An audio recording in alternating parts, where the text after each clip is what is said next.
Pie kādām operācijām vēl vajadzētu izmantot šo perifēro nervu monitorēšanu? Varam arī, piemēram, daudzas operācijas, kas ir saistītas ar balsenēm. Un tas ir ļoti būtiski tīri tāpēc, ka viena no biežākām operācijām, kur it kā daudz dara un ilgi dara, tas ir vairogdziedzera operācijas. Vairogdziedzera operācijas pārsvarā, kad mēs griežam ārā, mēs griežam tas, kas ir slikts, tas, kas ir ļaundabīgs, vai tas, kas spiež un traucē, bet mums ir jāuzmanās no viena lieta. Tad, kad mēs pēc būtības izgriežam, vairogdziedzera ir ļoti cieša tuvumā, tieši tie nervi, kas nāk no klietotāja nerva, tie zari, un tas, kas inervē, jeb dod tas saucamais impulsu, lai kontrolētu mūsu balsenes. Tad agrāk bija neretas komplikācijas, kad ir veikta operācija un pēc tam ir patstāvīgs balss aizsmakums.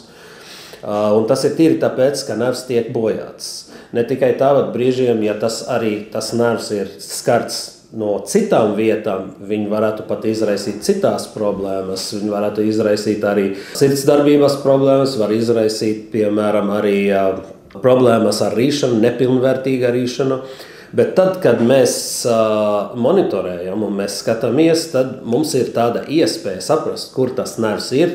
Jo brīžiem atverot, mums ir ļaundabīgs audzējs, kas apaug daudzās struktūrās. Mēs zinām, ka viss nevar izgriezt, un tieši tāpēc mēs piemērojam papildus terapiju, bet veiksmīgākā ārstēšana nosaka, ka vajadzētu maksimāli izgriezt no tiem audzējiem to masu.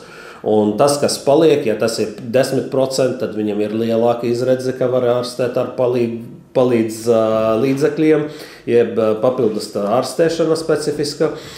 Ja tā ir 5%, mums ar vienu lielāka iespēja.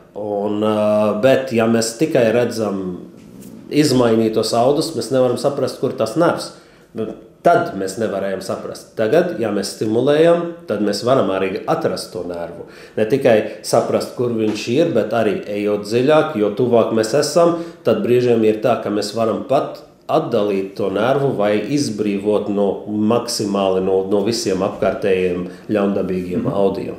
Un, protams, tas ir daudz nozīmīgi daudziem cilvēkiem.